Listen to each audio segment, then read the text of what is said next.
we just celebrated the 4th of July, and for this summer lover, admittedly, I cannot stand winter. I get a little sad because summer feels halfway over. For some of you living in other regions, I realize maybe that doesn't hold true because, well, if you've got a teenager, maybe they just got out of school. But for all of us, it's indisputable that 2026 is literally halfway over.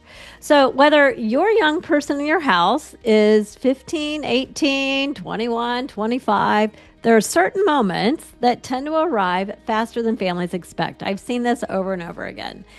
I've noticed with both young people and the adults that I support that everyone tends to over index how much time they have in a day, a week, a month, and unfortunately under index on the reality of how busy and full life is. Most families don't suddenly wake up one morning and realize, oh, we're behind. So maybe it's the post-graduation pathway that you're facing with your young person. Maybe it's choosing a college major or applications, securing internships, whether in high school, college, or beyond. Yes, they do exist at all levels. Searches for tiny jobs while still in school, or exploring and securing that first big career move. Ready or not, these milestones are going to show up because the clock just keeps ticking.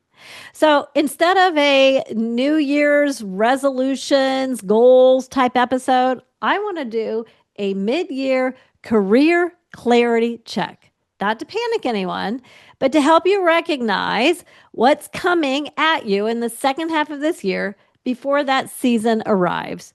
Because here's what I see all the time. When direction hasn't been built, some sense of direction, not all of it, before these moments show up for young people, parents, usually my listeners are the parents, end up carrying the emotional, financial, practical, maybe tactical burden, and it feels heavy. So here's what we're going to do. We're going to go through 4 different, I'll just call them eras in this parenting of 15 to 25 plus year olds. We're going to take them in chronological order. So if you're sitting here thinking, well, I have a 21-year-old, I don't need to hear you talk about stuff for high schoolers, jump ahead. Over in the show notes, we're going to do a timestamp that shows you how to jump to the stage that you're in. But before we jump milestones, I want everybody to know that I recognize that across all these ages, our kids are naturally going to mature to varying degrees. Some of them exponentially, sometimes in a very short period of time. Others, very slowly. But all of these kiddos, I'm going to call them all kids, will naturally begin to mature. But what I've seen, because we've supported thousands, that doesn't happen naturally, but everybody wants it to, is that direction ends up coming up as well. So maturity is going to naturally happen to some degree, and direction will not naturally happen unless you give it the intention and attention that it is calling for. So, okay, let's jump into our first checkpoint. This is for those of you that have a high schooler, a teenager. And I want you to ask yourself as you think about them. And if this isn't the era that you want to listen to, go to the show notes, find the timestamp, jump ahead to where you want to be. So if you still have a high school student, I want you to ask yourself, if they were to graduate tomorrow, do they know where they're headed after high school? And even more importantly, why that is the direction that they're heading in. Let's talk about what direction actually looks like. So if you have a kiddo who is headed to college and maybe they're a junior or maybe they're going to be a rising senior, have they built a college list that aligns with their future goals? Because most of you who are going to be paying for college, you expect some sort of a career outcome. We talked to Jeff Salingo back in January, and we took everything from his Dream School book. And I'll put this episode in the show notes if you want to go listen to it. But we took everything that was more career oriented. But here's the deal. When he talked to families while writing that book, he found that the number one expectation that a family had when sending their kiddo to college was that there would be a career outcome on the other side. For others of you, maybe your student is looking at 2-year associate's degree, or maybe they're going to head into an apprenticeship or an employer training program. Regardless of where they're pinging to with that GPS, I always talk about putting the pin in where you want to head. It is key at this stage that they are understanding admission requirements. If it's a gap year that they want, then it's making sure that that is with intention, and that all of these decisions and any applications they might be submitting to apprenticeships or colleges or employers reflect that they're making an intentional choice. See, there's two big mistakes that I see.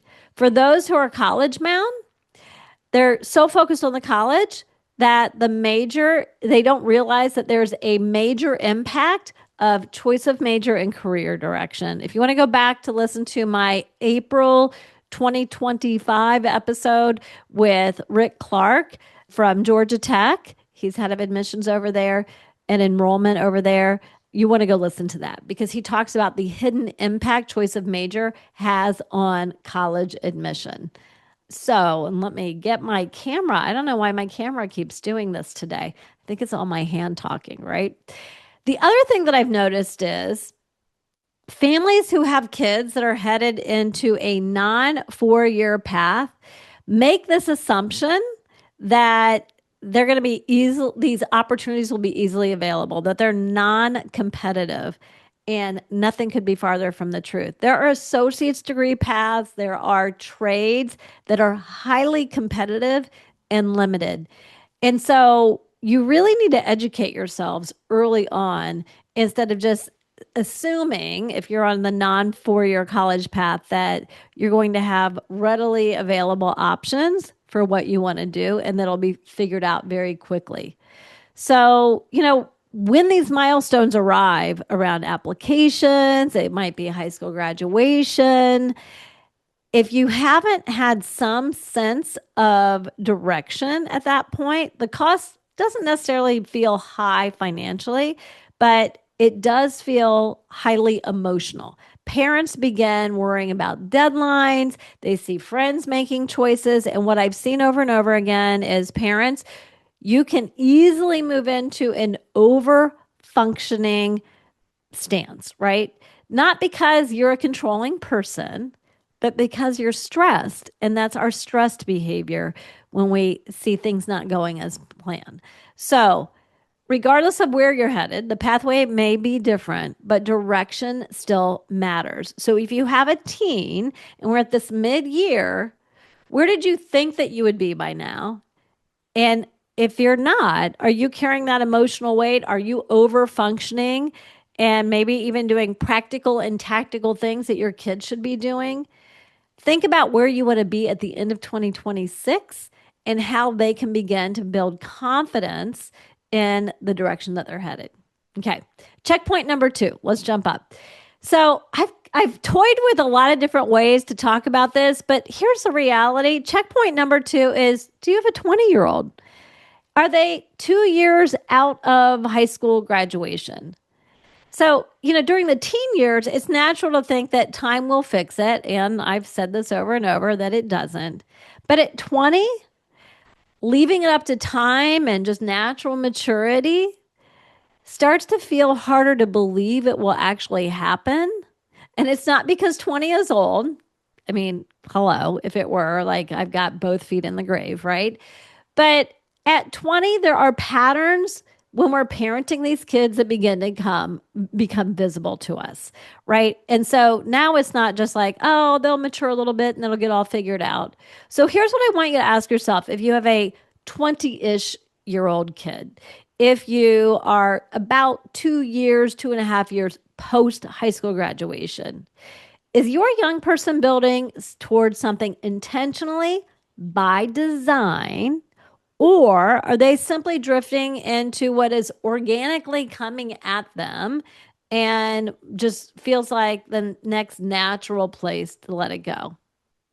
Here's the deal. If they're in college, majors really need to be locked in by sophomore year, or you're going to be extending time in school. And for some majors, they actually need to be locked in freshman year or sooner, depending on the major, right? If you have a kiddo pursuing an associate's degree, they are 2 years in and they're facing the finish line and going and looking for what we're going to talk about next, which is their actual real career search, right? If they're in trades, apprenticeships, they went into employer training in the workforce. They're now gaining proof by 2 years in that they do actually have a fit that will sustain a future lifestyle outside of your home, or they're gaining proof that maybe they're on the wrong path and they need to pivot. 20 is a point where parents intuitively begin to actually know what's going on underneath it, right? So there's this ripple effect underneath everything. And parents, we can feel it in our bodies when it's happening. And sometimes, often I'm talking to the parent first before I'm talking to a 20 something. The parents need to get honest with themselves about what patterns are emerging, what decisions are coming out of those patterns, what habits are being established, and what momentum has taken hold or lack of it. And when parents start seeing that all of these choices, decisions, habits, momentum are happening, you'll begin to know whether they're accumulating into something meaningful as evidence of progress, or if you're just accumulating more time, more days checked off the calendar, right? So ask yourself, are we accumulating evidence of positive fit, evidence of we're doing the right things, but evidence of we're not on the right path into a meaningful future, so we need to pivot?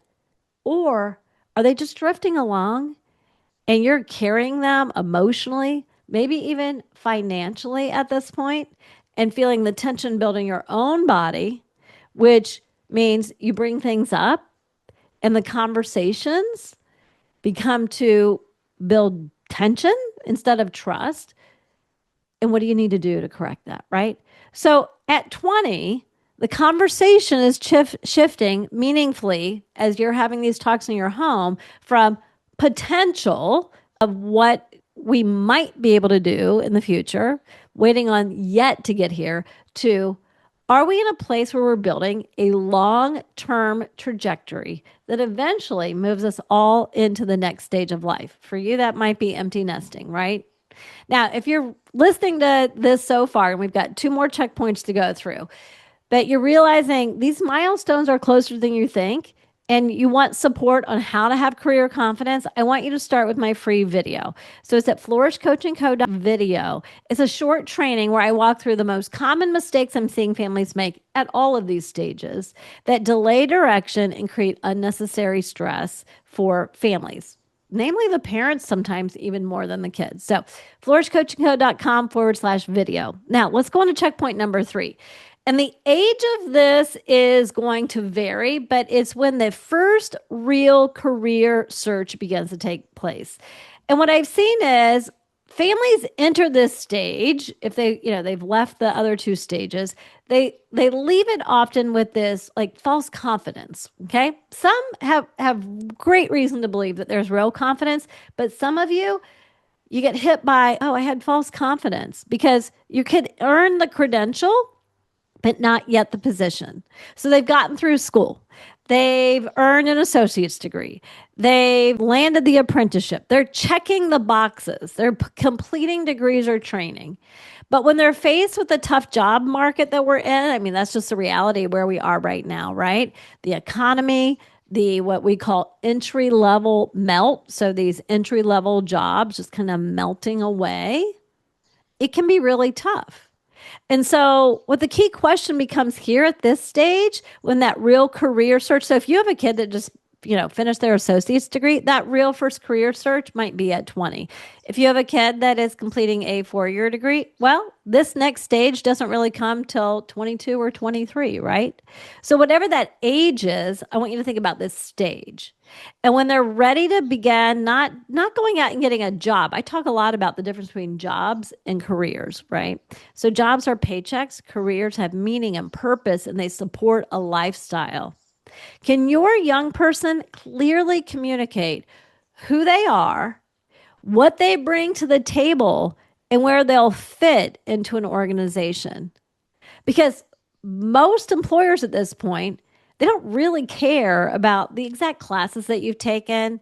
Many of them don't even care about the GPA that you earned, but they're really wanting to know, what value will you create here if we give you an interview, a job? Can your young person communicate that? Because that's what this stage becomes all about. Those who can't communicate it, if you're looking for symptoms of like, my kid's got the credentials, but I'm not sure if they're able to communicate this appropriately. They have resumes that are being ignored. They have applications that disappear into black holes and they don't hear anything. They struggle to network. They struggle in an interview, and they lack confidence when explaining their strengths, the skills that they have, and the proof of those skills. And when that happens, I see parents all the time. Well, let me try to help you with my resume, or your resume, sorry. Let me do some interview prep with you, right? Again, parents can go over into the overfunctioning because they too are stressed because our kids are struggling. They're upset and we want to fix it for them. But when we go into that overfunctioning and we start doing it for them and we're taking tactical action on their behalf, actually you're undermining their agency. And that's when the tension builds. And so the fix to this stage, and I've seen this over and over, is self-awareness. Self-awareness is the shift. If you want to tag back and go back to listen to episode 221, I talk about the greatest predictor of career success. I'll tell you right now, it is self-awareness, but we talk about how to build self-awareness, which is the key component at this stage of life. See, the first career search, it doesn't test what they've learned to be able to perform that job that they're aiming for. It actually is testing how well they understand themselves and they can communicate that to land the opportunities. You know, one of the students in our elite track of Launch Career Clarity, she was taking action to rebuild her LinkedIn. She was in a job. She was miserable in her job. Part of it was culture, part of it was fit. And so she was going to go into a slightly adjacent space. And when she started working on her LinkedIn and revising it, because she got to know herself better and she understood how that connected to careers, here's what ended up happening. She had that little circle, that open to work that can go on your LinkedIn profile picture. She hadn't even activated that yet. As a matter of fact, she was afraid to activate it because she was really concerned that her current employer would see it, right? So that's very common. But she went ahead and revised it with what she had gained about herself. And suddenly, recruiters were reaching out to her because the AI algorithm will bring your young person in front of recruiters and employers when it reads how it should read. So opportunities begin to open up. So you've got to be able to communicate those things. Okay, so we've got teenagers, we've got 20-year-olds, we've got whatever age that first real career search begins. Checkpoint number 4, I'm going to call it the launch line. There's nothing else that we should be calling it. This also isn't a specific age. We have 5 kids. So I have 3 of my own, 2 bonus kiddos. They're 24 to 34 currently, almost 35, and 25 to 35. Get that 10-year age range. This varied with our own 5 kids. But what I'm asking you to think about is, and if you don't have a kid yet at this stage, I want you to ping ahead in your brain to what age you imagine that they're no longer in your home. Okay? So, our youngest are twins, as my regular listeners know. There goes my camera doing that thing again. Let's get it straightened out. Okay, straightened out again. So our youngest, they quickly got out of the house. We've got others that took them a little bit longer. It's okay. The real question isn't even like, do they have a bed at your house? The real question is, if your young person had to support themselves tomorrow outside of your home, and they're in this over 20-year-old, they're at the launch stage, would they be ready? Would they know how? See, this is where delayed launch begins to become very real. No longer will it be about what can they do someday, but when will they actually launch? Because there's a next chapter for both you and them on the other side. So your checkpoints are you seeing growing confidence, increasing responsibility, ownership, agency, or on the other side of the coin, is there hesitation? Is there dependence on you, either emotionally or financially? Have they had a false start and they're just having trouble finding the gumption to get started again? Are they drifting along? Because to a parent, a drifting 20 something becomes burdensome emotionally, practically, and financially. And it's not about age, it happens because of capability and direction are finally intersecting in a way that you realize we're far behind where we thought we'd be by now. And parents, it's not just you thinking about that, it's your young person too. They don't want to stay in your house forever. So here's what I want you to think about. July 4th, summer, to me feels halfway over. For sure, 2026 is halfway over, but there's still plenty of time. I want you to recognize which milestone you're currently in, what's coming next, what are you facing, and then I want a commitment on the part of your family for the outcome of your young person to dedicate intention and attention to figuring this out. Okay? So, what needs to change between now and January 1st for your whole family to feel prepared for the next milestone when it arrives? Your goal is to sit down and have a discussion as a family. And parents, here's what I want to remind you of when you start these conversations. These are not easy conversations. It takes courage and bravery on your part too. I want you to begin with empathy and validation as you tee it up, because their feelings are going to come forward if they're struggling in particular. But even if they're doing some of the right things, but you're thinking like they're not doing enough, right? So lead with empathy and validation. That will open their ears. And then lead the discussion with questions and curiosity, okay? Not with directives or orders. Listen more than you talk. And there's a better second half of 2026 ahead for all of you. Okay, that's what we've got. And so if you want to go back and listen to those other episodes that will support this, go ahead and go to the show notes. We've got them over there for you. And thank you for letting me into your ears and into your life once again. And there goes my camera again, getting all wonky. Okay, we'll figure that out. Okay, I'll see you again next week as we go into the second half of 2026.